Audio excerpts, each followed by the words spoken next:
Right. A guy named Richard Bach, he's a writer, he said, "You're always free to change your mind and choose a different future." Our next speaker didn't do that. She was addicted to television as a child, and she built a career out of it because she couldn't let go of that TV. So please welcome Carey Nelson Burch.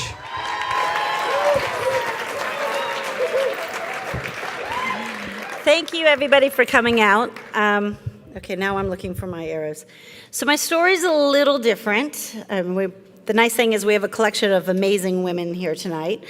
But I did grow up obsessed with television. In fact, I had friends who wouldn't call between certain hours because I was always watching TV, would never pay attention. And my brother and I would literally get off the school bus, and I think I got my desire to become a sprinter later in life because I would beat him home just to grab the remote control so I would control and have access to whatever I wanted on the very few channels at that time. But my parents kept saying, if you watch this much TV, you will amount to nothing. And I said, you wait, one day I'm gonna work in TV and I'm gonna put shows on there. Now granted, the business has changed a little bit, but I thought I'd start with my career. So in my journey, in my path, if you will. So after college, after telling my parents I was going to move to California, the land of the wackos, as they said at the time, I was fortunate enough to get a job immediately moving out there with a very small production company, mom and pop operation, so you got a little bit of everything.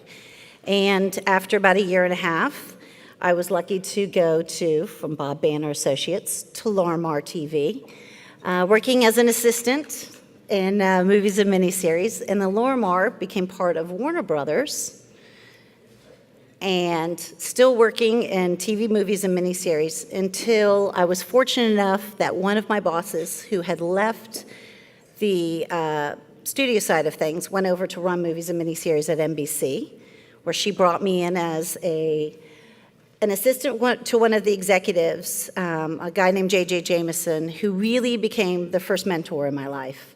And while we are speaking nicely and promoting women, I do believe that there have been some amazing men in my life as well. JJ gave me the opportunity to shadow on projects, to read writers, to have a voice in the room and really get to know what it was like to be part of a creative process. Of course, when you're on the buying side of things, it's a lot nicer. So from there, I was courted to go to an agency, and at the last minute, trusted my gut and made a random call to a friend at William Morris and said, I don't know if you guys are looking. I know you're straddling two departments.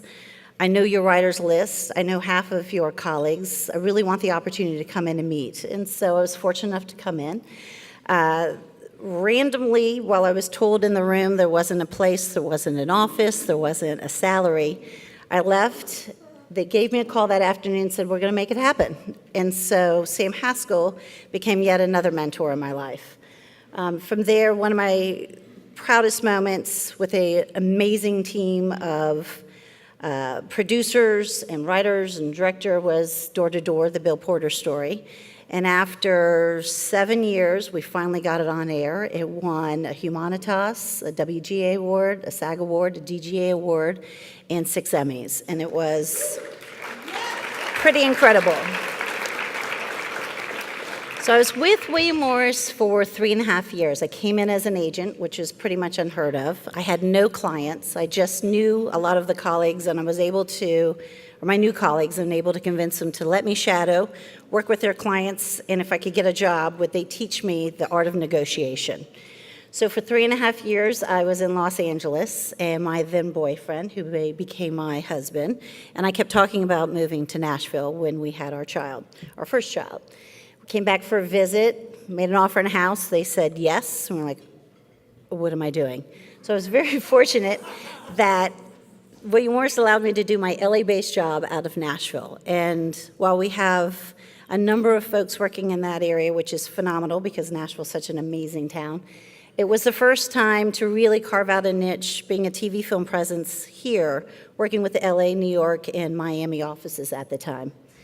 Well, after 12.5 years of traveling back and forth for 9.5 of those years, I was told thanks, but no thanks. They were making some changes. William Morris became William Morris Endeavor. And so I went back to LA, took a bunch of meetings, came back and told my husband at the time, I think I'm going to work for the woman. And he kept asking, who's the woman? I was like, me. I'm going to hang my own shingle.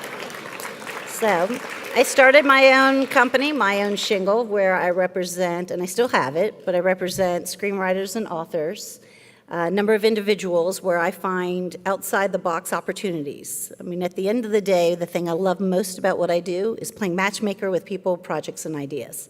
I love the connective tissue. I love the sense of community. And I really, really love when others share the passion for people and projects that I find that attracted me from the get-go.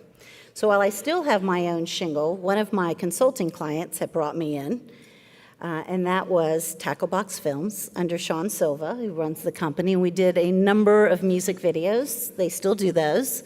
Several TV shows, but Sean was really my first foray into learning the art of producing and really getting a good sense of the Nashville community, the amazing DPs and UPMs and you name it production-wise, post houses, really getting a different sense of the Nashville community that it continues to grow.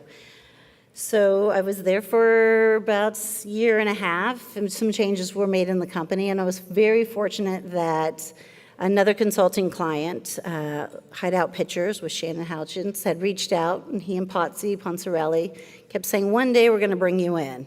So clearly with the changes that happened, I kept asking, okay, when's one day? And so, let's see, last May I came into Hideout Pictures as president of the company. So primarily we are in the scripted space, which I love. Again, get to play matchmaker with people and projects and ideas. So Still the King, we just finished our second season of shooting. We are in post right now, but we have an array of projects. And the nice thing about working in this playhouse under the banner of Average Joe's Entertainment is I'm really working with a group of people who think outside the box and a little left of center, and it feels like a sense of family and home, which I appreciate and I'm enjoying immensely. And so I'm pretty fortunate that I get to live in the place where I want to be. I get to raise 2 children. I get to be with people that I really enjoy being with. And I'm still working in TV, and I'm obsessively watching TV, and now I'm putting these shows on, or at least a part of it, so couldn't ask for more. So I know I have some time. Not sure if anybody has a question or not, but I'm happy to answer.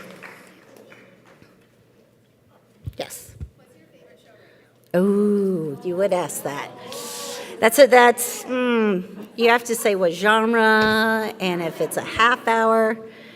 You know what, there are a list of shows I would suggest. Top 3, recent ones, let's see, for different reasons. We have this at home, which is a little atypical, I know, for a parent, but I have a 17-year-old and a 12-year-old, and one of the ways I get to bond with them is they each pick a show, and we get to watch the show together.